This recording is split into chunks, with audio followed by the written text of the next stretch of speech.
ஈரோடு மாவட்டங்களில் இருக்கக்கூடிய ஆயிரக்கணக்கான விவசாய நிலங்களும் பொதுமக்களுடைய குடிநீர் ஆதாரங்களும் பாதிக்கின்ற வகையிலே தொடர்ந்து கேரள அரசு 3 இடங்களிலே பவானி ஆற்றின் குறுக்கே சிறுவாணி ஆற்றின் குறுக்கே அணைகளை கட்டியிருக்கிறது.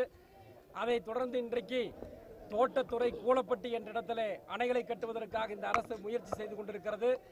அதை உடனடியாக தடுத்து நிறுத்த வேண்டும் என்று சொல்லி கடந்த வாரம் நடைபெற்ற அனைத்து கட்சி கூட்டத்திலே நாங்கள் வலியுறுத்தி சொல்லியிருக்கின்றோம்.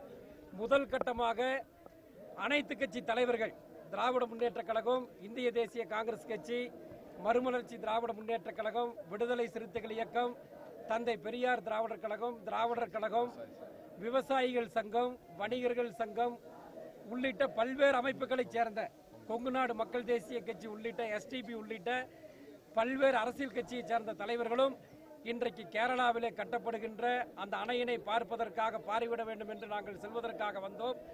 தமிழக அரசின் சார்பிலே காவல்துறை எங்களை ஆணைக்கட்டி என்ற இடத்திலே தடுத்து நிறுத்தி இருக்கிறது. இந்த செயலை அனைத்து கட்சிகள் சார்பிலே நாங்கள் வன்மையாக கண்டிக்கின்றோம்.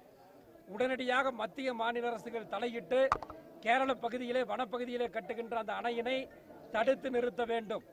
அதை போலவே விரைவிலே கேரள முதலமைச்சரை சந்திப்பதற்காக அனைத்து கட்சிகள் சார்பிலே இந்த கோவை மாவட்டத்தினுடைய கோவை மண்டலத்தினுடைய பொதுமக்கள் சார்பாக நாங்கள் வேண்டுகோள் விடுத்திருக்கின்றோம். கடிதம் வாயிலாகவும் மின்னஞ்சல் வாயிலாகவும் கேரள முதலமைச்சரிடத்தில் அனுமதி கேட்டிருக்கின்றோம். விரைவிலே சந்திப்போம், அவர் அனுமதி கொடுத்தால் சந்திப்போம்.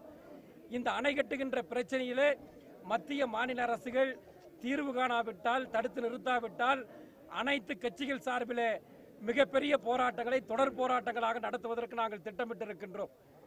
தமிழக காவல்துறை அந்த அணையை பார்வையிடுவதற்கு எங்களுக்கு இப்பொழுது வழி ஏற்படுத்தி தர வேண்டும், எங்களை விட வேண்டும் என்று கேட்டுக்கொள்கின்றோம்.